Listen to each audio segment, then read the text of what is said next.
Seja bem-vindo ao webinar aqui da Valer. Estou aqui a convite deles. Sou Michele Camargo. O nosso webinar de hoje a gente vai falar sobre as bombas peristálticas. Vamos estar discutindo as bombas peristálticas aí na próxima hora.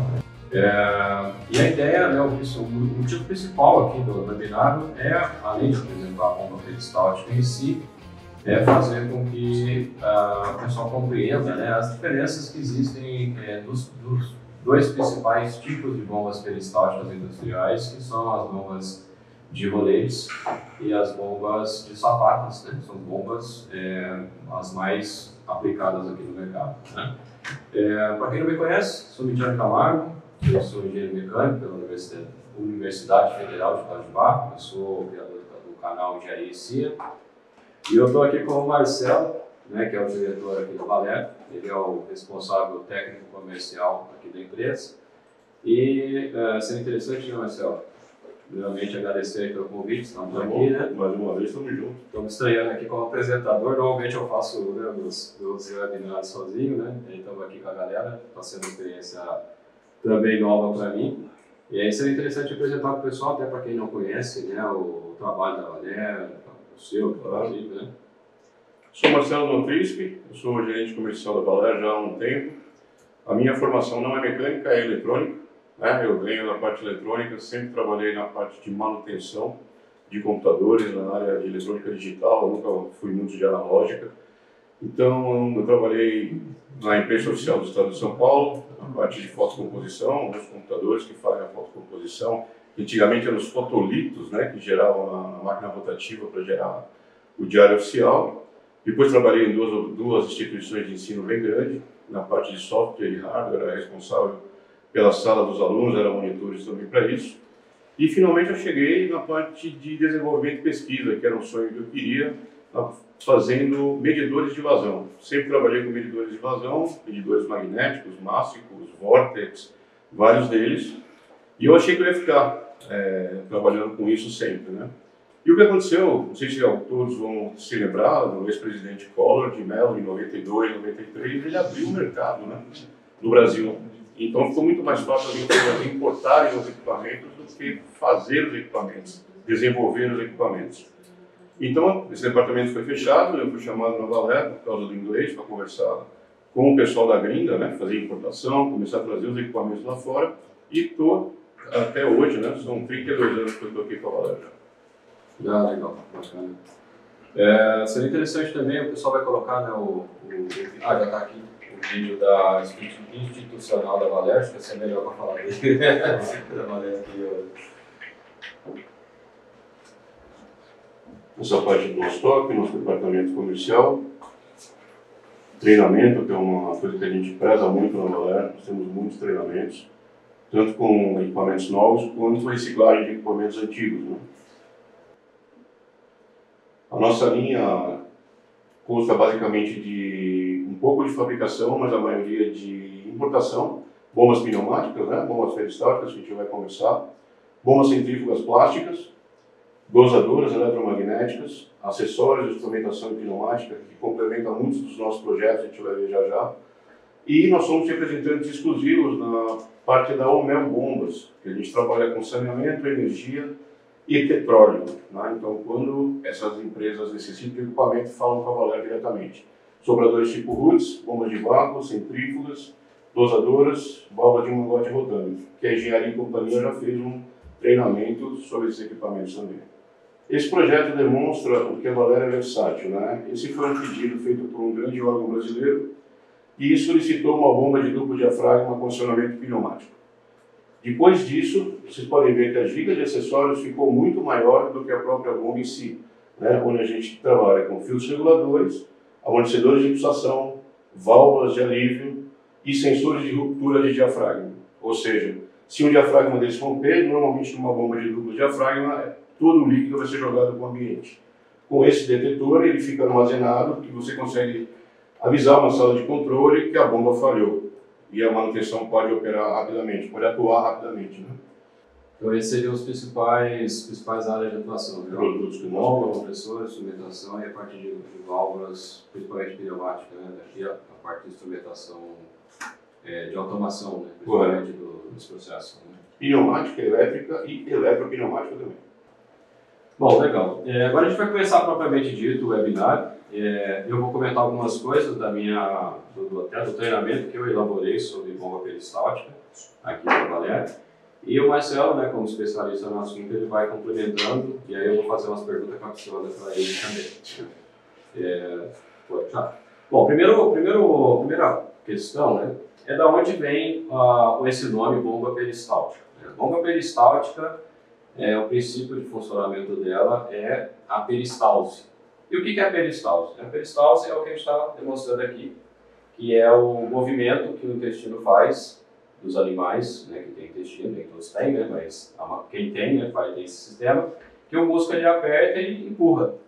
Né? Então, eu não sei explicar da biologia, mas é isso que acontece, né, dentro da gente aqui, aperta e empurra. Né? Essa parte é voltada mais ou menos da faringe até o esôfago, tá? Antes de entrar para o estômago, para tudo. Então você tem os músculos, né, da faringe até o seu esôfago, que eles vão esmagando. Então, quando a gente come alguma coisa, não fica totalmente líquido, fica com sólidos, e é isso que a peristáltica veio para resolver. Tá? Então você tem a contração e a soltagem, vamos dizer assim, do músculo, né? E o líquido vai sendo jogado até o nosso estômago. Inclusive, o que a gente está nessa outra animação é o princípio da bomba que a Valer trabalha, mas a gente não vai ficar só falando, a gente vai explicar os dois tipos de bombas principais. E o que está mostrando aqui é a diferença de ter, né, alguma coisa pressionando a mangueira e empurrando para frente. Aqui a gente tem o próprio rolete. Né? Então o rolete é que vai, através dos esforços que a gente vai explicar daqui a pouquinho, ele vai esmagando a mangueira e empurrando o que tiver para dentro, o que tiver dentro para frente. Então tem aqui essas bolinhas aqui simulando exatamente o que o Marcelo comentou, que é a parte de sólidos. E aqui já fica até uma das principais aplicações. Ninguém vai comprar bomba peristáltica para bombear água. Porque a água é bomba centrífuga, baratinho, vamos na bomba centrífuga, não precisa, né? A gente gostaria. Mas não vai rolar. Por quê? Porque a bomba peristáltica não é uma bomba baratinha. Ela tem um custo apropriado para os problemas que ela resolve. Então já começa aqui, é fluido pastoso, é fluido com tranqueira, né? Eu falo tranqueira, qualquer coisa, barro, pedra, sei lá, tem cada aplicações aí de bomba peristáltica aqui. Então toda bomba que tem esse princípio ela é chamada de bomba peristáltica. E a gente vai falar principalmente das aplicações industriais das bombas peristálticas, mas existem bombas peristálticas com menores, que são chamadas dosadoras, que a gente não vai entrar em detalhes, mas o funcionamento é exatamente o mesmo. Você vai ter uma mangueira, vai ter alguma coisa empurrando, apertando essa mangueira e empurrando para frente. É claro que aí muda o sistema, a motorização, o sistema de controle, mas a ideia, a concepção continua sendo peristáltica, por isso que acaba recebendo o mesmo nome, né? Vamos seguir para frente? Uma coisa interessante só falar, não sei se você consegue voltar, é que o esmagamento, tanto no princípio de rolete ou princípio de sapata, ela vai tangenciando o sólido, né? Não existe um achatamento do sólido. Pode ficar um ou outro, mas a maior quantidade, 90%, ele é jogado para frente do rolete ou aguarda o outro rolete passar. Tá? O importante realmente, quem utiliza essa bomba é não perder o sólido. Então vamos dizer assim, você está bombeando uma geleia com um pedaço de morango. Você não quer que o morango seja esmagado. Né? Na Itália é um equipamento muito utilizado para vinho, onde eles colocam o cacho de uva inteiro e 30% a 40% das uvas soltam no cacho, mas nenhuma é esmagada. Tá? Senão você começaria a fermentação logo no primeiro princípio da fábrica, que é o que a gente não quer para um bom vinho. Né? Bom, e na sequência, a gente vai falar um pouquinho dos principais componentes de uma bomba peristáltica. É claro que a gente está usando aqui a imagem da bomba que a Valer trabalha, mas a gente vai falar de forma genérica porque qualquer bomba vai ter um mangote, também chamado mangueira, também chamado de tubo flexível, cada um dá o nome que quiser, né? Mangote, mangueira, tubo flexível, tem mais algum nome? Acho que são os três, né? A gente tem uma carcaça, a gente vai ter um rotor, e esse rotor é o que vai dar movimento aqui ao elemento que a gente está chamando de compressor. O que é o elemento compressor? É o elemento que comprime. E aí existem as duas tecnologias principais, que é o rolete, que é o caso dessa bomba, e a sapata, que é o primeiro projeto, digamos assim, de bomba peristáltica que foi inventada, né? A gente vai comentar daqui a pouquinho. Eu costumo dizer que a bomba peristáltica ela é uma bomba rotativa, porém como se fosse uma bomba, ela tem comportamento de bomba alternativa. Ela gira aqui, mas a maneira como ela empurra aqui os produtos dentro da mangueira, ela acaba tendo um comportamento de bomba semelhante a uma bomba de pistão, uma bomba de diafragma, e essa bomba acaba tendo uma pulsação inerente ao processo, né? Então, para isso que existe, que a gente vai ter que comentar, o amortecedor de pulsação, que é fundamental para esse tipo de bomba trabalhar, né, adequadamente. E aí você vai tendo, aqui são os componentes principais, né? Eu esqueci de comentar aqui a conexão. São os componentes principais, mas é claro que se a gente for pegar o desenho técnico em detalhes, né, dessa bomba, a gente vai falar de bancais que suportam o rolamento, o rotor, a gente vai falar de outros componentes aqui que fazem parte da concepção do equipamento, né? Mas os principais, qualquer bomba peristáltica vai ter alguma coisa desse tipo aqui. É claro que, né, a gente poderia chamar de rolete aqui, mas como a gente quer falar que essa representação ela vale, né, para vários tipos, para qualquer tipo de bomba peristáltica, por isso que a gente colocou as nomenclaturas genéricas aqui. Eu vou salientar também que ela não é uma bomba monobloco, tá? Ela é uma bomba, como o Michele falou, tem os seus rotores, tem os seus bancais que seguram. E o sistema moto-redutor entra nesse sistema. Tá? Não é que o motor vai ser jogado dentro da bomba e vai ser suportado pela bomba. Tá? Totalmente separado. Bom, agora começando a falar sobre o princípio de funcionamento de uma bomba peristáltica. Aqui a gente está mostrando, né, a animação do que seria a bomba ela completa, né, digamos assim, e aqui mostrando só sem as mangueiras, mas o que o elemento compressor ele faz dentro do equipamento. O que acontece? Quando o rolete ou a sapata ela aperta a mangueira e ela empurra aqui para frente, existe um princípio da física que quando a gente tem um aumento de volume, existe uma queda da pressão. Isso é um princípio termodinâmico relacionado com a lei dos gases perfeitos. O que acontece aqui? Como ele aumenta de volume e essa pressão cai, a pressão que está antes da bomba aqui vai ficar maior do que aqui, então empurra o produto para dentro da bomba, e assim ela aspira. Quando o rolete dá a volta e o produto, né, chega dentro da mangueira, quando ele aperta, ele empurra para frente. Ao mesmo tempo que ele está empurrando para frente, ele também está criando essa expansão na mangueira, né, no volume, e acaba gerando essa queda de pressão, como a gente começou a comentar aqui. Então, a bomba ela vai ter dois roletes, ou duas sapatas, né, dois elementos compressores, no mínimo. Ou mais, né? Ou mais, né, no mínimo dois. Né, porque se eu tiver só um funcionando, e às vezes acontece, né, Marcelo, o pessoal ligar para falar que na bomba está funcionando, é porque ele está na posição de repouso, né? E aí não gera esse efeito de vácuo aqui, porque quando ele libera aqui, volta à condição original. E aqui mostra exatamente aquilo que o Marcelo estava comentando sobre as bolinhas que representam, né, qualquer elemento que esteja no fluido. Pode ser inclusive pedra, né, a gente vê isso aqui usada em mineração. Então, pedaços de pedras propriamente dito. Eu não sou da mineração, para mim tudo é pedra ou é barro, né? Mas o pessoal que é da mineração vai entender um pouco melhor o que eu estou falando. Então, ele consegue, quando ele vai apertando devagarzinho, como o Marcelo comentou aqui tangencialmente, ele consegue expulsar sem ter que esmagar propriamente dito. Não é um aperto, não é como se fosse pegar a mangueira e apertar aqui de topo, né? Ele não aperta de topo, ele vai apertando e vai apertando devagarinho. Aquilo que o Michele falou ficou claro, mas você vê que não existe nenhuma condição da rotação de ter um mangote que não está apertando a mangueira. Tá? O que acontece somente é que quando um está soltando, um está pegando. Né? Então você consegue ver um pequeno pulso que é utilizado no amortecedor. Tem uma pergunta que o pessoal passou para mim aqui, Marcelo, que ele está perguntando, uma pergunta que o pessoal me passou, fizeram no chat, se a bomba ela é fabricada pela Valéria. Sim, nós fabricamos agora modelos até 1.500 litros por hora no Brasil. Fora isso, ela continua sendo importada. Tá. Isso seria sobre licença do fabricante? Do fabricante da Ragazine na Itália. Entendi. O que aconteceu, na verdade, é uma história até interessante, porque a gente trazia da Itália o grande know-how da bomba peristáltica é o elemento tubular.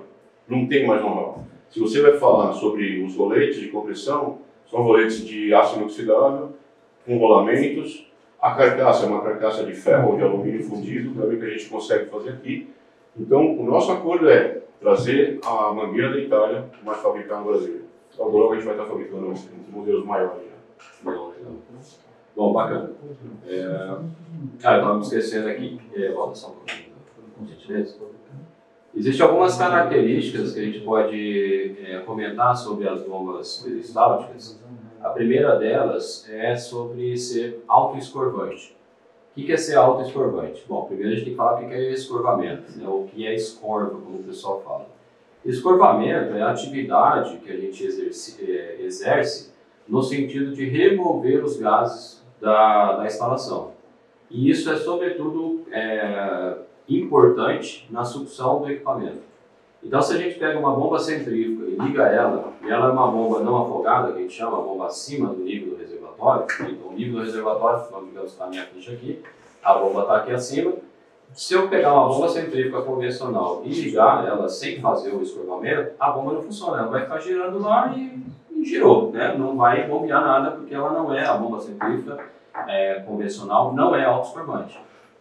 A bomba peristáltica, pela forma construtiva dela e pelo próprio princípio de funcionamento que eu falei aqui, de expandir e tudo mais, ela é uma bomba autoescorvante. Então, você pegou, entre aspas, espetou na tomada, ligou, né, apertou o botão, ela vai funcionar.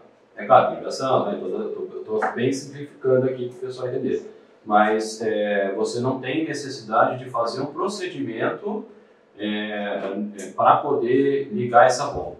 Como acontece com uma bomba centrífuga. E aí, quando você tem uma bomba centrífuga não afogada, nessa condição que eu estou comentando, das duas, uma. Ou você faz o processo de escorvamento, ou você coloca uma bomba de vácuo para fazer o escorvamento, a bomba fazer esse escorvamento para você. Isso é muito comum em rebaixamento de lençol freático, por exemplo. Ou você tem uma bomba centrífuga autoescorvante, que é uma bomba que tem características específicas para ser autoescorvante. Então, assim, você tem que ter essa preocupação. Agora, bomba peristáltica, assim como a bomba pneumática também, não tem essa dificuldade. Você só, entre aspas, apertar o botão e ela vai se fazer o trabalho para você, né? E aí, em consequência disso que eu acabei de falar, se ela pode fazer o escorvamento, e o escorvamento significa que eu não tenho produto aqui ainda, ela pode trabalhar seco.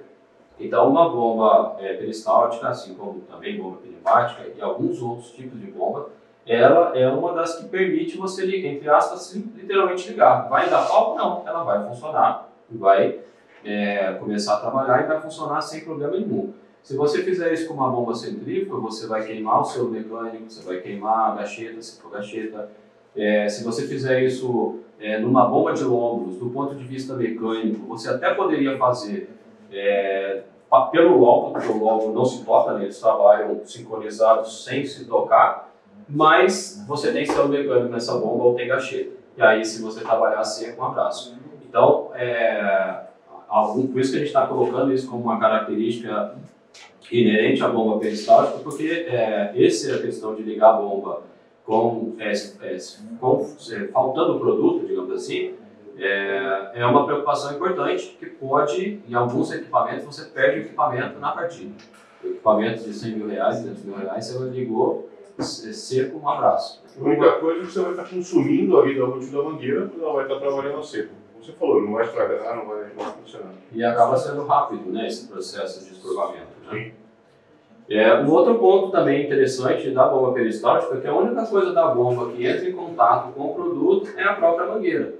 Então, se a mangueira for apropriada para o produto bombeado, por isso que o Marcelo comentou sobre a especificação, porque a gente vai mostrar daqui a pouquinho também, inclusive a mangueira tem uma cor azul aqui, né? Que é uma identificação do material que é feita essa mangueira. Então, tem a mangueira com linha vermelha, verde e por aí vai, né? Cada uma tem a sua...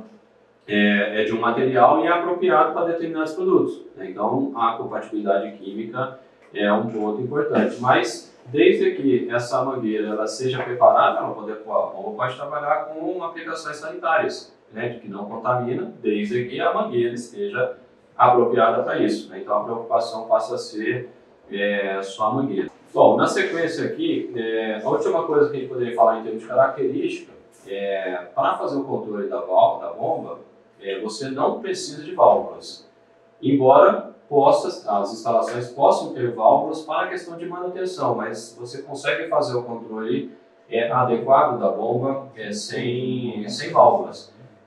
Citando o caso da bomba centrífuga, você obrigatoriamente tem que ter uma bomba, tem que ter uma válvula de retenção na descarga da bomba. Por quê? Porque se a bomba centrífuga parar de funcionar e você tiver uma coluna positiva, todo o produto que está na instalação, nessa tubulação, vai voltar e vai fazer a bomba girar ao contrário. E pode acontecer de dar problema sério de estourar o equipamento, literalmente, por conta disso. Bomba peristáltica parou a energia, o que vai acontecer? Ela vai parar, o rolete vai parar em algum ponto e ela vai estar travada. Então você não vai ter refluxo, você não vai ter o retorno do produto, de tal maneira que não tem o golpe de ariete lá, que pode acontecer nessas situações. Você disse uma coisa da bomba centrífuga ter problema, né, de voltar. A peristáltica, uma das condições que ela tem, que é muito utilizada no campo também, é você parar o equipamento, inverter a fase do motor e ela passa a girar ao contrário. Então o que acontece? Você escorvou o equipamento, você tem um produto que você não pode perder, 1 litro ou 10 litros desse produto, você simplesmente vira a fase do motor e todo o líquido que está na linha de recalque vai voltar para o tanque. E a linha vai ficar vazia. Isso não há problema nenhum. É para ser feito dessa maneira. Agora falando um pouquinho, né, aí agora a gente vai começar realmente a apresentar os dois principais modelos de bombas peristálticas, que é as bombas de sapatas e a bomba de roletes. Qual que é a principal diferença? Bom, que uma tem sapata e a outra tem rolete. Basicamente é isso, né? Mas o que seria a sapata? A sapata é justamente essa parte que está quase triangular, mais arredondada aqui, né? Que é a representação das sapatas. Então as sapatas, ela aperta a mangueira e empurra para frente a mangueira, né? E fazendo o serviço dela. Foi o primeiro projeto de bomba peristáltica que surgiu, foi a primeira ideia de aproveitar lá o princípio da peristalse como princípio de funcionamento, como bomba, né, para fazer o bombeamento, e na sequência foi feito a bomba de rolete. Qual que é a principal diferença que a gente pode dizer em relação a sapatas e rolete, né, tirando a brincadeira que rolete, uma de rolete, outra de roletes, que o rolete ele gira. E como ele gira, ele evita apertar a mangueira e sair empurrando, né, e isso traz algumas vantagens importantes que o Marcelo vai comentar na sequência. Na verdade, então, o que acontece? Muita gente fala, né, uma bomba é mais forte, outra bomba não aguenta tanta pressão, tal. Não é nada disso, tá? Realmente foi o primeiro desenvolvimento, foi uma bomba de sapata. E com essa sapata, o que acontecia é que você tinha muito atrito entre a sapata e a mangueira, tá? O que demandou que essas bombas sejam imersas em óleo lubrificante. Tá? Então, de novo vou falar, não é que é ruim, só que você tem mais um problema, que é ter esse óleo lubrificante em estoque. Quando você rompe o elemento tubular, você vai ter problema de contaminação desse óleo, ou seja, você vai ter que parar o equipamento e esvaziar esse óleo como se fosse um cárter de um carro. Então, você vai ter que soltar na parte inferior, vazar todo esse óleo contaminado, e o mais importante, hoje em dia, com as ISO 14000, você não pode simplesmente jogar isso no ralo. Então, você vai ter que descartar esse óleo em algum lugar, fazer a destinação desse óleo, vamos dizer assim. E com a bomba de rolete que veio depois, foi aprendido, se você fizer um sistema compressor que gire, não sei se vocês conseguem ver na câmera, mas que gire, você não tem atrito. Se você não tem atrito, você não precisa de óleo dentro da câmera, tá? E quando você tem óleo, esse óleo é baseado em glicerina. Então, existem fluidos cáusticos que você tem que tomar muito cuidado, porque quando você romper a mangueira, todo o teu fluido vai entrar em contato com essa glicerina. Tá? Então tem empresas que você bombeia, vou fazer um caso aqui, nitrocelulose, que é um fluido, e tem que tomar muito cuidado com ele. Se você mistura essa nitrocelulose com glicerina, já dá para saber o que dá, né? Você vai ter alguma coisa muito perto de nitroglicerina. Então você vai ter que mudar esse óleo para um outro tipo de óleo que não utiliza glicerina, que é 2, 3 vezes mais caro. Então é um problema que você pode correr. Por isso que alguns fabricantes de bombas de sapatas, eles acabam trabalhando na mangueira no sentido de deixar a mangueira o mais lisa possível.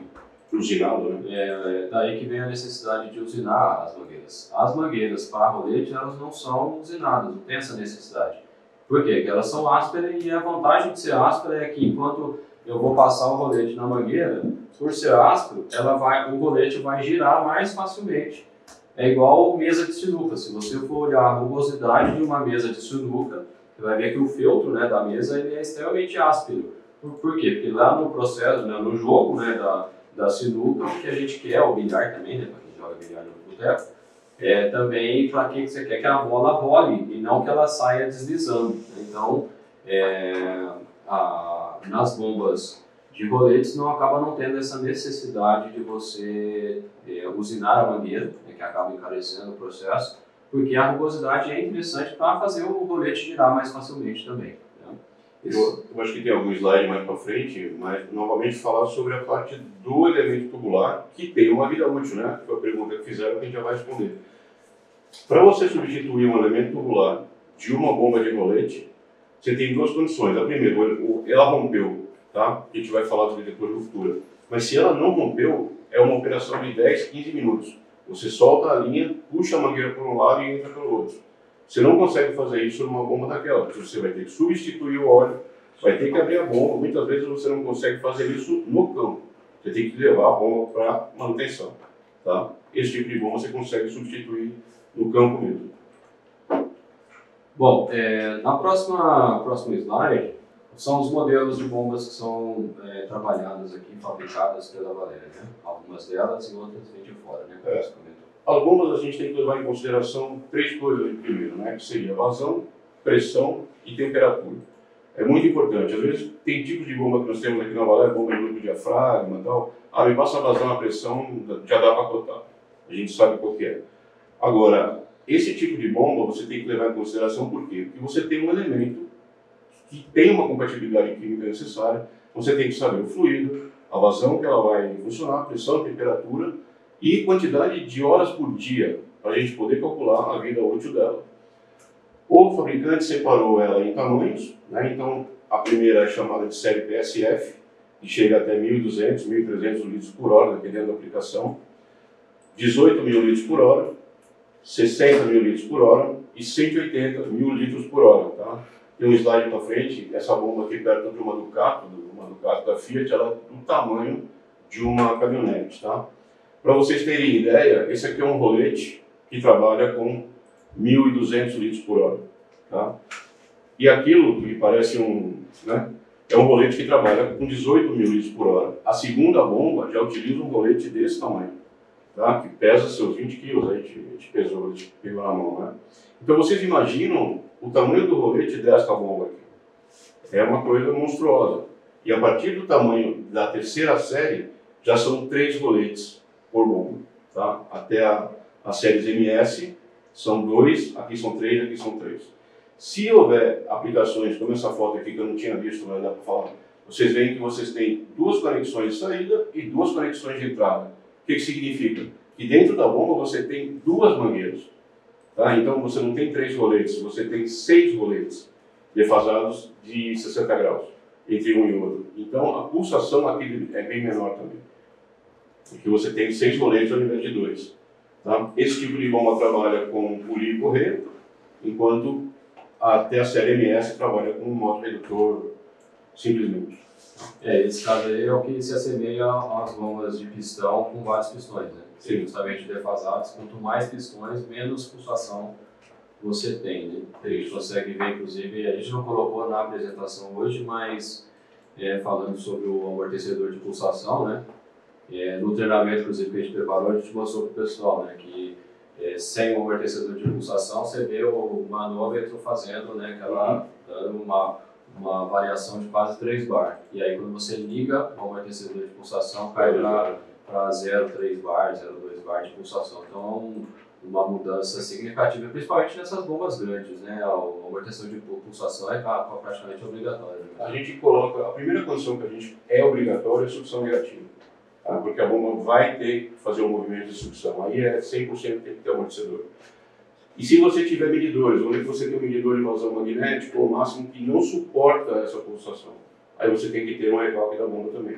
Essa foto aqui, essa série, né, que se chama série SF, é a única que está com um amortecedor. Mas todas as bombas de todas as séries, tamanhos, todos eles aceitam amortecedor de pulsação. E a imagem que estava falando, né? Mostrando justamente o tamanho da bomba, né? Que quando a gente olha o desenho, a gente não tem noção, né? Que é uma bomba de quase 2 metros de altura, né, Marcelo? Aqui você vê, tá vendo? As duas saídas, a entrada e saída por baixo, com seu amortecedor, 3 roletes de um lado, 3 roletes do outro. Esse rolete aqui está em posição de descanso para não ficar esmagando a mangueira. Uma outra condição que a bomba de sapata também não tem. Como é que você tiraria uma sapata dentro daquele óleo? É difícil não tem como você tirar.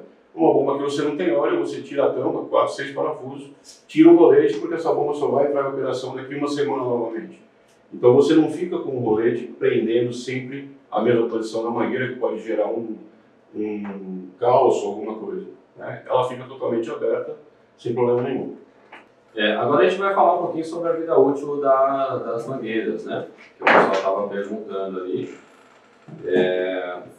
E aqui tem essa imagem bem interessante, né, Marcelo? Aproveitando aqui, o que é esses traços brancos aqui que a gente vê nas mangueiras, né? Na verdade, o know-how realmente, por que um mangote desse dura tanto? É por causa dos layers,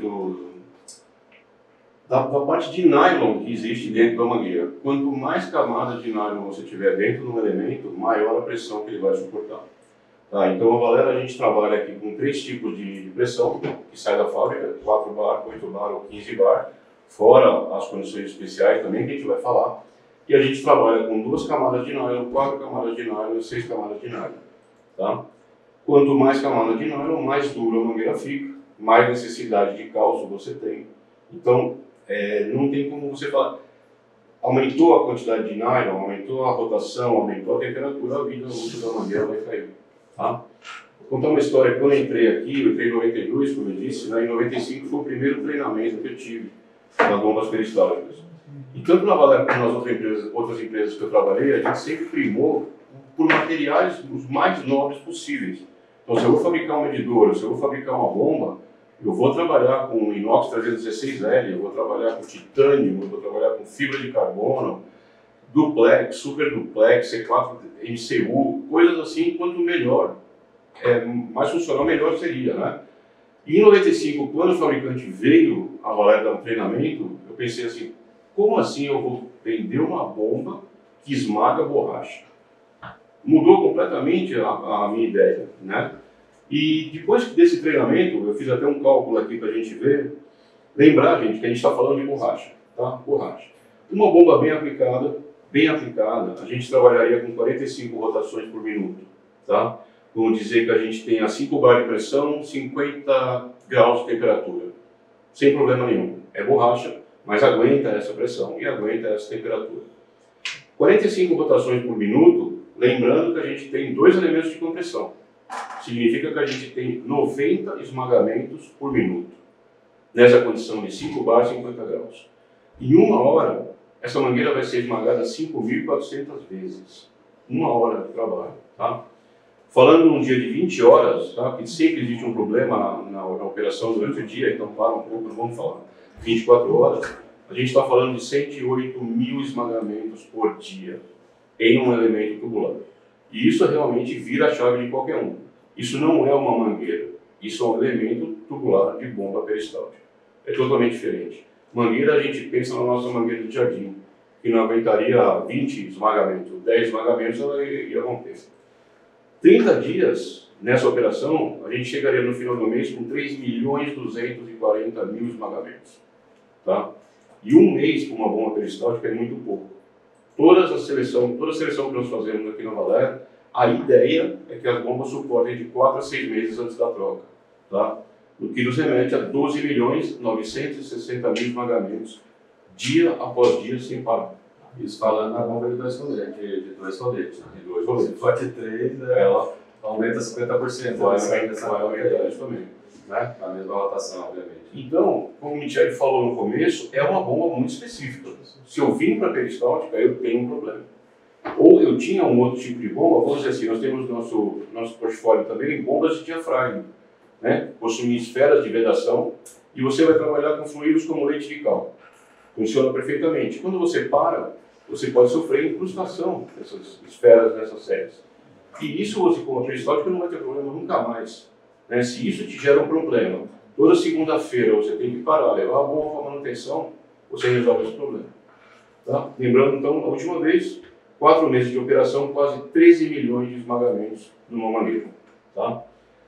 Diferente de outras bombas também é bom lembrar que a bomba peristáltica, ela não tem desgaste na mangueira até ela romper. Se a gente fala de bombas de cavidade progressiva ou que tem rotores e estatores, né, ela vai diminuindo a vida útil. O que leva o operador a fazer o quê? Aumentar a rotação pelo inversor de frequência. Aumentou mais a rotação, o desgaste aumenta mais ainda. Então, a bomba peristáltica, o que acontece? Ela vai girar até chegar nos 12 milhões, nos 10 milhões, às vezes até mais, e ela vai sofrer uma fissura. Quando ela sofreu essa fissura, ela sai de 100% a zero. A bomba simplesmente para, a manutenção é acionada, e se for uma bomba que tiver um local acessível, você faz a manutenção no campo mesmo, sem ter que levar para o departamento de manutenção. Tá? Que é o que você está falando, que ela trabalha no máximo na capacidade dela, até independentemente da vida útil. Até quebrar. Isso qualquer bomba, né? Bomba centrífuga vai reduzindo, bomba de lóbulo vai reduzindo com o tempo, né? Todas as bombas, de um modo geral, elas vão perdendo a capacidade até... Que é aí que o pessoal percebe que a bomba está ruim, né? Que antes ela bombeava 10 e começa a bombear 8, 7, e vai ficando ruim até que, dependendo da bomba, não bombeia mais, né? E lembrando que a única peça de reposição que você tem dentro da bomba é a mangueira. Entendeu? Você não tem atrito, você não vai trocar um rolamento, acho que tem, para a gente falar isso mais para frente. Não vai trocar rolamento, não vai trocar conexão, não vai trocar motor, porque as bombas peristálticas elas utilizam uma potência energética muito baixa. Tá? Então, os motores que nós selecionamos no Brasil, eles estão selecionados 5, 6 vezes a mais, porque não tem motores menores. A gente parte de um motor aqui de 1/3 de CV. O que você vai usar? 1/4, 1/8? Não tem. E a bomba tem um BHP de 0,18 kW, 0,15 kW. Então está muito coberto a potência energética dela. Tá? Aqui tem aquela questão que eu falei, né, das cores e os seus materiais, né? O que mais, além do material, um ponto interessante também é assim, existe limite de pressão para materiais. Sim. Por exemplo, esse NM, ele aguenta no máximo 10 bar, a outra, essa aqui aguenta no máximo 15. Como é que é isso? Vamos falar um pouquinho. Além da compatibilidade química, né? Sim. Compatibilidade é assim, só para falar rapidinho, a gente trabalha com borracha natural sanitária, EPDM, nitrilo-butadieno, que é a borracha nitrílica, Ipalon, que a gente fala que aguenta tudo, ácido sulfúrico 98, é esse cara aqui que vai levar, e a parte sanitária, a gente usa muito em alimentícia, né? A vida útil não, a pressão de explosão dessas mangueiras, elas são testadas em 40 bar, tá? Isso gera também um problema entre concorrentes, que a gente fala que minha bomba vai até 15 quilos, a minha dá 16, a minha dá 30. Tá? Então, a única coisa que a gente tem que respeitar é que a bomba vai ter a ruptura a 40 bar. Então, cada empresa fala, espera um pouquinho, se ela vai estourar a 40 e eu trabalhar a 15, eu estou bem coberto. Tá? Se eu trabalhar a 16, eu também estou bem coberto. Mas vamos dizer o que acontece. Já teve empresas aqui na a Vale, já aconteceu isso, que precisava fazer descarregamento de soda cáustica diretamente nos caminhões uma vez por semana. E tinha uma pressão de 20 bar. Tá? Existe algum problema de eu trabalhar uma vez por semana a 20 bar? 2, 3 vezes por semana? Não é. A grande coisa é a seleção. A Valer não vai selecionar um equipamento com uma pressão dessa para trabalho contínuo de 24 horas. De jeito nenhum, não vai. Vai virar uma fábrica de mangueira, o cliente não vai querer mais a bomba. Tá? Então a primeira coisa que a gente faz é isso. Nossos catálogos estão determinados a 15. Nossos catálogos determinam o uso contínuo a 35 RPM. Mas isso é um dado de catálogo. Por isso que eu falei no começo, você precisa de uma seleção, consulta a fábrica. Tá? Porque, como eu disse aqui, uma bomba bem aplicada a 45 RPM. Vai se carregar um caminhão por mês. Posso girar ela 100 RPM? Posso. Não vai ter esse problema. Entendeu? Ela não vai romper, ela vai durar 6 meses, 1 ano. Né? Então é essa que a gente faz. É claro, a parte de mangueira sanitária, que é o Taino, né, ele é limitado a 2 bar. Ele não aguenta, só que ele aguenta 130 graus. Então, se quer passar um processo de limpeza CIP, nítrico, cáustica, você pode fazer. Diferente de eu selecionar uma bomba de borracha natural, já não posso fazer. Né? Então, quem manda é isso? A seleção, na parte do orçamento da engenharia, ela é feita isso. Muitas pessoas aparecem na cotação com a gente 16 bar. Por quê? Porque existe no catálogo do concorrente 16 bar. E quando você questiona o cliente, ele fala, não, eu tenho um reservatório que eu vou puxar 1 metro e vou jogar num caminhão que está no lugar de cima a 10 metros, a um bar. Entendeu? Então não necessariamente vai precisar do 16 ou do 15 ou do 20. Muitas vezes acontece isso. Especialmente em licitações, às vezes também. Né? O pessoal questiona a gente, não, a tua bomba não dá 15. Não, ela não dá 15, ela dá 30. Né? Passou a tomar um documento de uma empresa nacional de fabricante de bomba de rolete, e esse órgão, que é o maior órgão que regulamenta as bombas no Brasil, deu lá a assinatura que a bomba dá 25 bar. E pode ter certeza que dá. Como a da Valer dá, como a bomba de sapata dá, como qualquer uma dá. Quem vai mandar nisso? A vida útil da mangueira. Tá? Você quer passar 20 bar? Diminua a temperatura. Quer passar 20 bar? Diminua a rotação. Quer passar 20 bar? Veja o fluido que você está bombeando. Não dá para selecionar na curva. Muitas das bombas o cliente liga aqui e fala, olha, vi teu catálogo, eu quero uma HY15 e tal. Ok? Sem problema. Se o cara ligar aqui e falar, eu quero uma PSF1, nós não vamos vender.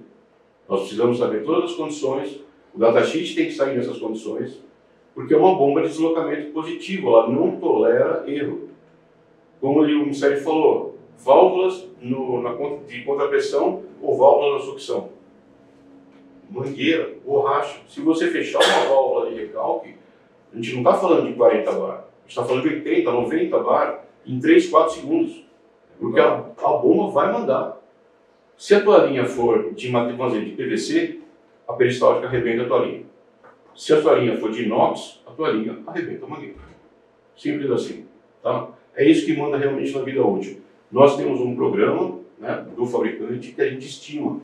Agora, como é que eu não consigo chegar para você e falar assim, 4 meses, 15 dias? Por mais que o programa me fale isso.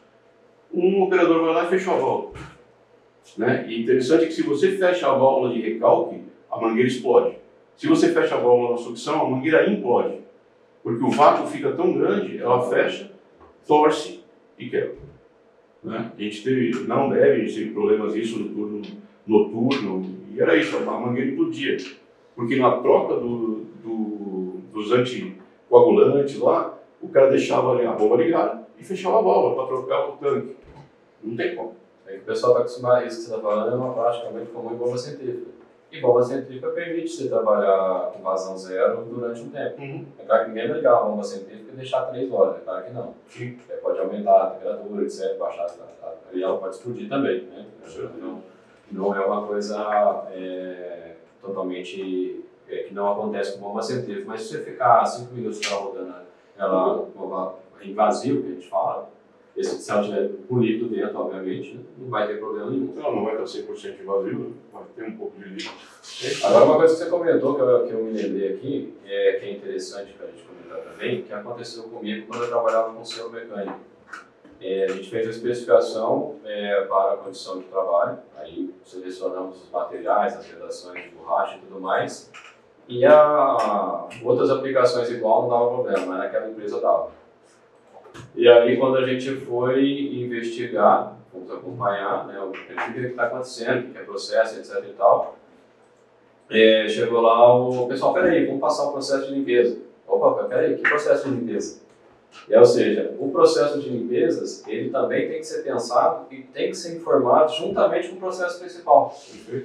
Porque o que acontecia? O produto de limpeza atacava as vedações. E aí as vedações já danificava no processo de limpeza, ia se danificando a cada limpeza que eles faziam, só da calça, que era, não lembro agora. E aí, quando começava a operar a bomba, o seu mecânico dava pau rapidão. E a mesma coisa pode acontecer aqui, né? O cara só fala para você, a bomba vai trabalhar com produto X, e não fala do produto de limpeza que ataca a borracha. Com certeza. Então, é importante mesmo que uma vez por semana, uma vez por mês, sei lá, que vai fazer o processo de limpeza, purificação, é importante ser informado na hora da especificação. Isso é importante. Uma outra coisa que você comentou que eu me lembrei que também é assim, os dados de catálogo é aquela condição que se você aplicar dentro daquela condição, ela vai funcionar com certeza. Isso não significa que fora daquela condição ela não vai funcionar. Perfeito. Né? Então, porque às vezes você pode, é o que você falou, né? O problema é que todo mundo, o que o pessoal quer, né? O pessoal quer aumentar a pressão, quer aumentar a vazão, quer aumentar a temperatura, tudo ao mesmo tempo. E quer manter o equipamento pequenininho.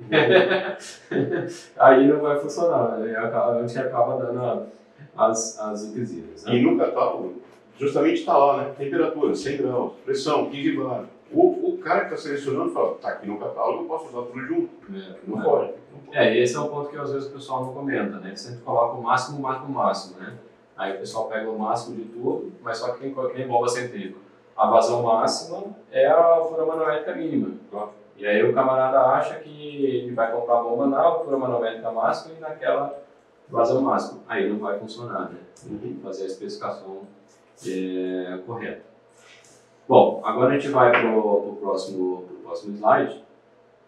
Aqui tem alguns problemas que aconteceram aí durante a vida útil ou não, né? E aí eu queria que você comentasse. Aqui, na verdade, o elemento tubular ele sempre vai romper na saída do rolete ou na entrada do rolete. 99% das vezes é isso. E essa é uma fissura de desgaste. Tá? Você vê o que acontece. Esse lado aqui você vê um desgaste por ataque químico. A mangueira simplesmente, tanto os layers de nylon quanto a borracha, não aguentaram. Né? E até esse cliente falou uma vez assim, não, é defeito de material não é bom, alguma coisa do tipo, e não era. É a mesma coisa que você bombear um ácido sulfúrico numa mangueira azul dessa que é borracha natural. Não vai durar horas. Entendeu? Não vai durar horas. E quando a gente vê, já com a experiência desde 95, né, você olhou para a mangueira, ela conversa com você. Ela te fala o que aconteceu. Essa operatura aqui está dando atrapalhada. Excesso de pressão. Você vê, ali deve ter chegado a 30, 35. Se chegar a 40 ou 40 e pouco, esse balão ele vai estourar.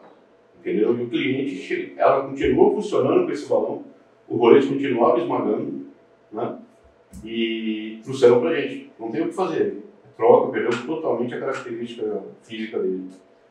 Aqui te mostra os layers, né? Aquela outra foto só mostra 2, aqui você consegue ver 4 camadas já de nylon. Né? Aí no caso, quanto maior a pressão, maior a quantidade de maior a gente coloca.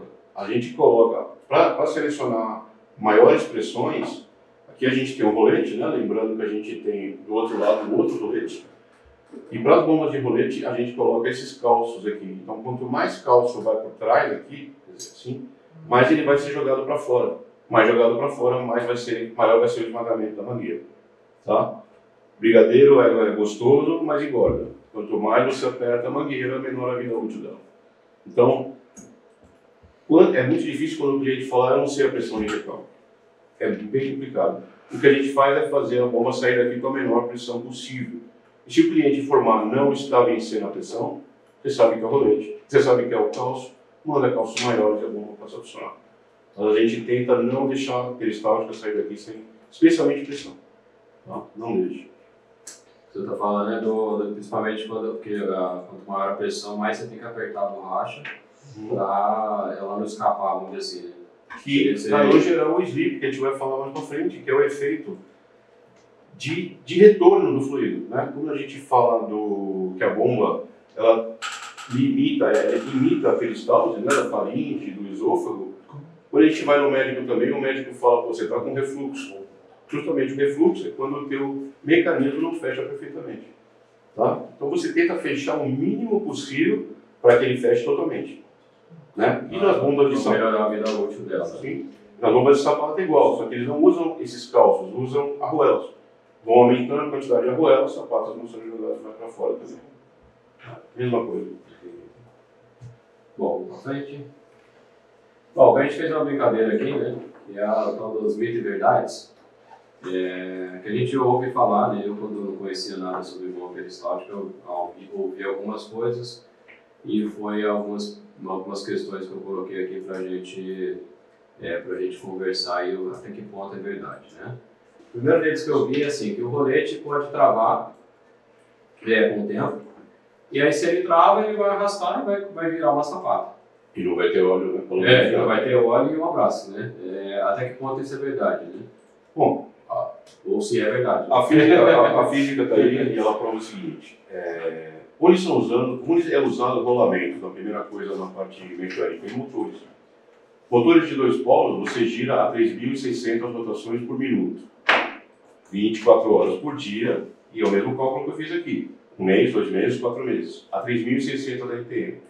Uma bomba peristáltica gira a 40 RPM, 100 vezes menos, mais de 100 vezes menos, tá? E vou até desmontar aqui uma bomba de rolete, não sei se vocês conseguem ver que ele gira realmente, né? Então, além de você ter 2 rolamentos blindados, tá? Não é aquele rolamento de esfera aberta, eles são blindados, tanto de um lado como do outro, não importa o tamanho do rolete, todos eles são assim. Fora isso, você tem ainda 2 retentores aqui para prevenir, além de ser blindado, previne ainda que não entre nenhum pó aqui dentro. Então, é impossível um rolete desse trabalho. Antes disso tem a tampa também, né? Mais a tampa que segura. Tem que ser uma poeirinha ninja, né? Ela tem que vencer a tampa, vencer o retentor e depois vencer o blindado do rolamento. Eu falaria que, eu já troquei um rolete, já troquei, algum problema deu. Não dá. Entendeu? Se dá problema na mangueira, claro, ela vai romper. O rolete não é o tipo de negócio que a Valéria vai ganhar dinheiro. Não é. Aqui eu sou os retentores, né? Você mostra melhor que eu. O que a gente vê aqui é os dois rolamentos, duplo, né? Tem um rolamento um de cada lado. E dependendo do tamanho do rolete, pelo que a gente vê nos desenhos, você vai ter maior ou menor rolamento, mas proporcional ao tamanho. E esse produtinho aqui é exatamente o que o Marcelo comentou, que nesse outro coletão aqui, que é pesado, é essa parte preta que a gente está vendo aqui, né, que é o retentor. Então, para chegar no rolamento, é aquilo que a gente estava brincando aqui, né? A poeira ela tem que ser meio ninja, né? Ela tem que sair, passar na tampa, depois da tampa passar na proteção, no retentor, para depois conseguir passar na blindagem do rolamento. Então, é muita barreira para conseguir vencer, para justificar, além da rotação que é baixa, para justificar um travamento. Talvez uns 100 anos depois ela parada, talvez ela enferruje e dê alguma coisa disso. Né? Não sei nem se existe bomba dessa há 100 anos, né? Para a gente brincar com isso. Né? Então a gente vê o resultado aí, que nesse caso é mito, né, Marcelo? Sem dúvida, não tem como acontecer. Bom, na sequência, aquilo que a gente estava conversando, né, sobre o sleep. O que é o sleep? Né? O sleep, para o pessoal entender, o sleep, traduzindo para o português, é escorregamento. Né? E o que seria escorregamento? Isso é muito comum, em bomba centrífuga a gente chama de refluxo. É mais comum o termo refluxo. Mas nas bombas de deslocamento positivo, sobretudo porque a maioria dos fabricantes são fora do Brasil, né, são estrangeiros, e aí na nomenclatura em inglês é sleep, que significa, por exemplo, vamos imaginar o lobo. O lobo está empurrando o produto para frente, só que eu tenho a carcaça. Então, dependendo, né, da folga que eu tenho aqui, da viscosidade, ele vai ter uma contrapressão, parte desse produto volta. Quanto maior a viscosidade, menor é o efeito. Na bomba peristáltica, não tem esse efeito que eu acabei de comentar. No entanto, aqui preto está mostrando justamente, nessa cor mais escura, está mostrando a mangueira ela pressionada, já comprimida.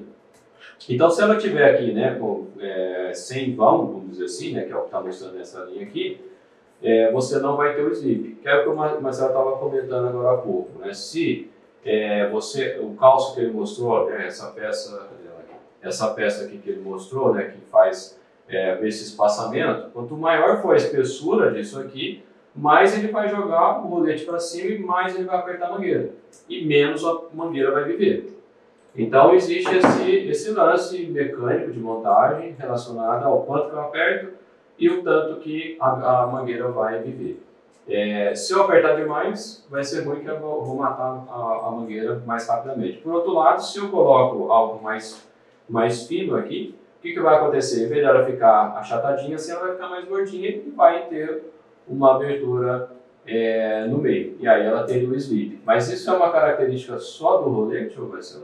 Não, todas elas têm. entendeu? É até uma bomba inglesa que eu vi uma vez, há muitos anos atrás, que eu fui estudar o manual em inglês, que estava escrito, e lá numa página geral, que estava escrito realmente, que se você não calibrar a mangueira com os calços ou a mangueira com as arruelas, que são bombas de sapata, você vai ter slip. E no manual desse mesmo fabricante, em português, depois de um tempo eu fui ler, essa informação foi suprimida. Não tinha essa informação. E aí surgiu o mito, né, que fala que a bomba de rolete gera slip. Né? Novamente eu vou dizer que existe um órgão que assinou para um fabricante de bomba nacional de rolete que a bomba não tem slip a 25 bar. A da Valer também não tem slip a 25 bar. Só que, como eu disse, vai durar muito pouco. Entendeu? Ela vai ter que ser muito bem calibrada, vai ter que ter um cálculo, porque cada milímetro de calço é 1 tonelada de força que você coloca em cima da mangueira. Então não é simplesmente só põe mais calço aí que vai funcionar, porque não é nada, né? Tá? Então as duas bombas possuem esse... Então, independente de ser rolete ou sapatas, o que vai mandar é o quanto você aperta ou não aqui. Exato. Entendi. Bom, legal. Vai passar? Não foi? Ah, não. Bom, outro ponto aí que o pessoal comenta é que bombas peristálticas de sapata pode gerar passivo ambiental. Lembrando que passivo, quando a gente usa o termo passivo, significa que é algo que vai gerar algo, é passivo e ativo, né? Passivo é, se você tem um carro, é um passivo, que ele vai só tirar dinheiro. Se você tiver um investimento, né, um apartamento para alugar, ele é um ativo, ele te gera dinheiro. É mais ou menos essa ideia que a gente está usando aqui. E o passivo ambiental é que ele pode gerar despesas relacionadas à questão ambiental. No caso da bomba de sapata, é verdade isso, Marcelo? Então, não tem nem como falar, né? Você já está vendo todo esse óleo que está dentro da câmera e ele vai ter que ser destinado. O fabricante fala o seguinte: se você conseguir, que é quase impossível, trocar a mangueira sem mexer no óleo, você pode suportar esse óleo 2 vezes. Tá? Mas eu entendo como você vai tirar um flange para sacar a mangueira e o óleo vai ficar ali dentro quietinho. Mas teria que esgotar ela. Ou virar ela para uma outra posição para montar, colocar a sucção e recalque para cima, né? Mas se rompeu a mangueira, o óleo perdeu a característica na hora, tá? E lembrando que as bombas, a gente tem até 180 metros cúbicos por hora, esse outro fabricante tem até 100 metros cúbicos por hora e utiliza 80 litros de óleo. Não é 2 litros, 1 litro, 80 litros de óleo, é muita coisa, que tem que ser destinado, tá? Então, com certeza, gera passivo ambiental. Então, é uma verdade. Outra coisa, que é o próximo, a bomba peristáltica de rolete detecta rompimento da mangueira e vazamento mais rápido, ou é só conversa de vendedor? Tá. Você consegue botar um? Tá. Como a gente consegue ver aqui, essa câmara já está cheia de óleo. E os detetores de ruptura, tanto das bombas de sapato quanto das bombas de rolete, são chaves tipo boia. Chaves tipo boia com heat switch magnéticos internos. Eu até mostro para vocês aqui. Se eu estou com a câmera cheia, como é que uma chave tipo boia vai detectar? Ela não consegue, porque ela já está cheia. Então, elas são montadas na parte mais superior da bomba, os detetores de ruptura, para quê? Quando esse óleo se mistura com o fluido bombeado que saiu do elemento tubular, depois do rompimento, ele vai encher essa câmera totalmente e assim o detetor de ruptura vai atuar. Tá? Como eu estava dizendo aqui, é uma chave tipo boia. Né? Aqui você tem um ímã internamente, ela trabalha dessa maneira e ela fica aqui embaixo. Quando a câmera começa a encher, ela levanta, faz um curto-circuito nesse fio e é ligado numa sala de controle. Na bomba de rolete, se você puder passar, por favor, ela é montada na parte mais inferior da bomba. Tá? Então o detetor de ruptura da bomba, ela fica aqui embaixo. Ou seja, o elemento tubular rompeu, o líquido não consegue subir nem 1 milímetro aqui, porque o detetor está na parte mais embaixo ainda. Então a chave tipo boia é atuada e a câmera fica totalmente vazia. Tá? Soltou 4 parafusos, tira a tampa, troca a mangueira, limpa se tiver alguma sujeira, a bomba está pronta para operar de novo. Então ela não tem que esperar a câmera encher totalmente. Aliás, ela não pode esperar. Tanto que você não tem nem selagem aqui nessa tampa. Na bomba sapata você tem que ter um selo de Viton para não fazer o óleo escorrer. que é um outro problema também. Pode ocorrer vazamento do óleo. E aí você vai queimar a mangueira em horas, né? Aqui não, você tira a tampa, além de que você consegue, o operador consegue ver, essa tampa de acrílico não é que ela é assim mesmo, ela vem na bomba original mesmo. O operador consegue ver como é que está a vida útil da mangueira. Tá? E a bomba de sapato você precisa que a tampa seja totalmente lacrada para não ter esse vazamento. Então, detecta, mas muito mais rápido. Entendi. Bom, legal. E é todos desse tamanho mesmo, o detector? Depende da série. Cada série tem o seu tamanho. Mas o maior é um pouquinho maior. Assim. Entendi. É que olhando a imagem, a pessoa que é maior mesmo do que esse exemplo que você falou aqui, né? Bom, então isso é verdade também. Bom, vamos para o próximo. Aí vem outra conversa aí que a gente ouve que o pessoal fala que é conversa de vendedor. As bombas peristálticas de rolete consomem menos energia mesmo? Consomem muito menos energia, tá? Justamente porque você não tem atrito. Então, você não tem atrito nenhum entre a mangueira e o rolete. Eu diria que tem bombas que a gente consegue um potencial energético de 10 kW a menos. As menores, vamos dizer, a gente trabalha com 0,33, a concorrência trabalha com 0,5. Não é muita coisa. Mas as bombas de 100 m3 por hora, a gente trabalha com 25 kW, eles vão a 35 kW. Então não tem jeito, não é, novamente, a bomba é ruim. Não, não é que é ruim. O conceito foi desenvolvido antes, gerou um problema, teve que ser colocado o óleo, porque o atrito era muito grande, e precisa do óleo e precisa de uma potência maior. Tá? Como eu disse, a gente trabalha com os menores motores 5, 6 vezes acima do que a bomba precisa. Tá? Porque pensa uma coisa girando sobre outra. Que atrito você tem? Não tem. Entendeu? Então, realmente, consome menos energia, é verdade, totalmente. Para a bomba pequena não vai dar muita diferença. As maiores, uma bomba grande. E se vocês procurarem nos próprios sites, né, de bombas de sapata, bombas de rolete, está lá a potência energética consumida. Né? Não é o Valério que está falando. A gente sabe de todas, vocês podem pegar um modelo e comparar. Sempre se compara a bomba por milímetro de mangueira. Tá? Então essa bomba aqui é uma bomba 25 milímetros. A outra concorrente é uma bomba de 25 milímetros. Não pode, essa sapata interno, diâmetro interno. Se a gente fala de 10, 16, 25 é diâmetro interno. Mas, costuma ser, por exemplo, a bomba que você fabrica, comparando com uma outra bomba similar, de mesma capacidade. Você tem mangueiras de tamanho diferentes? Diferentes. São diferentes. E a gente não vende essas bombas por metro. Tá? As mangueiras já vêm da Itália cortadas na medida correta. Tem clientes que às vezes pedem, especialmente tubos de Silastic, tubos de Santoprene por metro. Mangueira dessa bomba, eu não conheço nenhum fabricante peristável que vende por metro. Tá? E como eu te disse, ela tem que estar na medida perfeita. Tá? Para cada modelo. Para cada modelo. Entendi. E cada fabricante não vai necessariamente, aqui tem 1 metro, a outra do fabricante é 1 metro. Não é, esse não é um parâmetro de comparação. Não é. Tá. Não é. Se você ligar para a Valéria e pedir uma bomba para... Existem similares no mercado, tá? Mas a gente tenta vender a nossa bomba com a nossa mangueira para não ter problema. A gente vai atrás realmente quando o cliente fala, tive um problema com outro fornecedor, não quero mais comprar dele, me ajuda. Aí a gente vai. Mas a primeira resposta é não temos, a nossa mangueira é diferente. E já houve até troca de bomba por mau atendimento. O cara troca a bomba porque não acha mangueira, não tem estoque no Brasil. Tá? Bom, próximo bloco, a gente vai comentar um pouco sobre as principais aplicações das bombas peristálticas, que é onde a gente encontra mais essas bombas, ou onde ela faz mais sentido. Porque às vezes o pessoal vê a bomba, acha legal, só que são bombas que têm um custo, né, interessante, não é baratinho, né, a bombinha é barata, mas é um custo adequado para o problema, para o tamanho de problema que ela resolve. Então essa é a ideia do próximo bloco. Vai passar? O primeiro deles é a mineração, né? O que você pode falar aí sobre mineração? Bom, a primeira coisa, como o vídeo já mostra, né, é a polpa de minério, que é um problema seríssimo para o pessoal. Que tipo de bomba você vai usar para bombear um negócio tão agressivo, tão abrasivo? Tem que ser um equipamento realmente que tenha passagem plena, ou seja, quando o rolete solta, a mangueira volta em passagem plena, e é um equipamento que tem uma rotação muito pequena.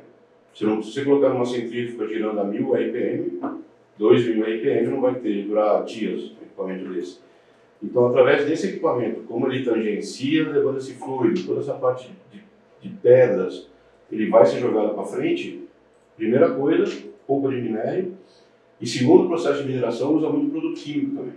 Então, sulfúrico, cáustico, o que for a gente vai ter uma mangueira para bombear. Então, chamada de casa de químicas, né, nas minerações, que são utilizadas como aditivo na polpa. Seria basicamente essas duas, químico e abrasão. Entendi. Que é a parte de química justamente para fazer o processo, que depende do processo de separação, né? Sim. Lixiviação, se for mineração de ouro é uma coisa, se for minério de ferro é outra, e por aí vai, né? Cada um vai ter os produtos químicos. O nosso maior mercado é minério de ferro, o maior. Aqui no Brasil. Sim, no Brasil. Próximo saneamento básico também é bem comum, né? Então, no saneamento, a gente substituiu muito. Esse pessoal abraçou muito a ideia da peristaltica. Por quê? Porque foi aquilo que eu falei, utilizava bombas de diafragma com sedes de esferas. Então, você imagina você bombeando carbonato de cálcio como um coagulante, ou fluoretação, coagulação, toda essa parte você tinha problema com as sedes e com as esferas. Né? E com as bombas peristálticas, você tem uma mangueira, você vai trocar essa mangueira. Então, coagulação, fluoretação, correção de pH, com leite de cal, com ácidos, bombeamento de esgoto bruto, também, porque você tem muito sólido. Esse é o tipo ideal de bomba para esse mercado de saneamento. O próximo aí seria cervejaria. Cervejaria, o pessoal gosta bastante. Né? Esse foi um dos primeiros mercados que a gente atuou no Brasil. Né? E a bomba de sapato a gente conseguiu bastante sucesso porque, poxa, você vai fazer um processo de cerveja junto com óleo, porque a mangueira vai romper, entendeu? Então, a primeira parte do processo de cervejaria é a filtração. Você tem que filtrar com terra de atomácia, tanto que você pega uma embalagem de cerveja, está lá, filtrada 2 vezes, filtrada 3 vezes. Então, você bombeia a terra de atomácia através do filtro e passa a cerveja. Depois disso, você tem antioxidante, anticoagulante, deve ter alguns processos que tem outros fluidos chamados isona, PVPP, tudo bombeado com bomba peristáltica. Por quê? Você tem organismos vivos dentro desses produtos. E a bomba peristáltica não quebra, não cisalha o produto. Vamos dizer, tem clientes nossos que bombeiam uma enzima, entendeu? Para fabricação, para cultura de peixe, para essas coisas. A enzima ou a bactéria entra de um lado, sai do outro, sem problema nenhum. Tá? Então, na cervejaria também a gente usa bastante isso para substituir dosador. A gente vai fazer a parte de perguntas. Primeira pergunta, né? Em relação à manutenção preventiva, qual seria o tempo de troca em dias dos componentes? Tá. Então, a primeira coisa, eu diria que não é dos componentes, né? É do componente. E, como eu disse, a gente tem um programa que fala para a gente, basicamente, quanto está durando isso. Então, de acordo com cada processo, cada cliente sabe aonde dói, entendeu? Porque você, às vezes, bombeia um fluido tão caro que vale a pena você fazer a manutenção um pouco antes, para trocar realmente só a mangueira e não ter que fazer limpeza de bomba, de nada. Então, vamos dizer, se a Valer falar para vocês, olha, o cálculo de vida útil dessa mangueira foi 4 meses, você rodou 4 meses e não rompeu, troca. Está na hora de trocar. E também existe um outro ponto, a Valer falou 4 meses, mas houve alguma omissão nas informações do processo, a mangueira durou 3. Esse é o tempo útil que você deve trocar nas próximas mangueiras. Tá? Estudar, durou 3 meses, programação de manutenção para 3 meses e troca a mangueira. Beleza. Pessoal aí da live, a gente vai selecionar algumas, né? Não vamos responder todas. Quem tiver mais dúvidas, só entrar em contato com vendas@valer, nós vamos responder todas, tá? Mas aqui a gente vai selecionar só algumas. Marcelo, teve uma pergunta aqui. Trabalho com bombas da Watson, da Marvel. Isso. Tem alguma intercambiabilidade com as bombas de vocês? Não. Exemplo, mangote e sapatas? Não tem. A gente já fez alguns estudos, olhou, mas não tem. Beleza. É possível controlar as dosagens de produtos químicos para esse tipo de bomba? É possível. É possível. Só existe um problema que o pessoal, tanto da VEG quanto da SEDAW, fala pra gente, é a quantidade de partidas e paradas do motor elétrico. Tá? O que a gente tem que fazer é mudar o motor. A gente trabalhar com motor síncrono, não assíncrono. Então, esse cara permite que você queira parar a cada 1 segundo e partir a cada 1 segundo, você pode fazer. Então, você consegue dosar diretamente sem usar um envasador, sem usar assim. O motor seco que você está falando é aquele motor com o imã permanente. Sim, sim. E esse motor, além da questão que você acabou de comentar aí da aplicabilidade, ele também é um motor mais eficiente energeticamente. Tanto que o motor, às vezes, de mesma potência, ou é o assíncrono é desse tamanho, você pega o síncrono, ele é bem menor, né? É mais caro. Novamente, mas, é mais caro. Mas ele vai fazer a aplicação que ele bem feita, né? Que ele comentou ali. Como a gente fala, né? Todo mundo sabe, claro, o fluido é incompressível, a bomba peristáltica é uma bomba volumétrica, esse tubo aqui, que é um tubo de PSF1, suporta 380 mililitros. Então, se você colocar 1 segundo, o teu rolete demorar 1 segundo para preencher 1/3, você pega 380, divide por 3, é aquela dosagem precisa que vai dar. E o motor síncrono consegue parar e partir como se fosse um motor em passo. Diferente do assíncrono, que vai ter aquele tempo, aquele delay de parado de partida, pode ser usado sem problema nenhum. Beleza. Possuem uma linha de operação 2 tipos de produtos com características diferentes, apenas trocando os mangotes. Por essa questão de compatibilidade ou não? Sem dúvida. Você pode trocar o elemento tubular, ou ainda existem construções especiais aqui que você coloca um sistema motor-redutor central e coloca 2 bombas utilizando o mesmo motor. Então você coloca uma mangueira que suporte um bombeamento de produto abrasivo de um lado, produto químico do outro. A única coisa é que você vai trabalhar com a mesma rotação ao mesmo tempo. Dose a 1 litro por hora nessa cabeça, dose a 1 litro por hora nessa aqui. Ou, realmente o que você falou, solta os parafusos nos flanges superiores e inferiores, tira a mangueira, põe outra, é uma operação rápida e você pode fazer dessas 2 maneiras. E para finalizar aqui, né, não é bem uma pergunta, e sim uma afirmação, né? Até vou ler a pessoa aqui que foi bem legal, o Daniel Ângelo, né? Esse controle de rompimento de mangote na posição inferior da carcaça é uma boa. Já perdi muita peristáltica por conta da contaminação da solução. É verdade. Porque às vezes realmente a glicerina ou o glicerol, que é outro fluido que eles usam, é totalmente incompatível com o que o cliente está bombeando. Então você pode ter um ataque químico dentro da câmera também. Sair comendo arruela, sair comendo sapata. Né? Aí a manutenção vai ser bem maior. Muito mais. Você perde a bomba, como ele disse. Você perde o equipamento. É até interessante comentar também que quem estiver participando aqui é só mandar. Qual o e-mail que o pessoal pode mandar? Vendas, no plural, @valair com 2 L's, .com.br. Ou pelo nosso site, que vai ter lá o WhatsApp direto, você já entra direto com o especialista e fala direto com o orçamentista. Se tiver alguém que tiver alguma dúvida, né, que às vezes a gente não comentou aqui, ou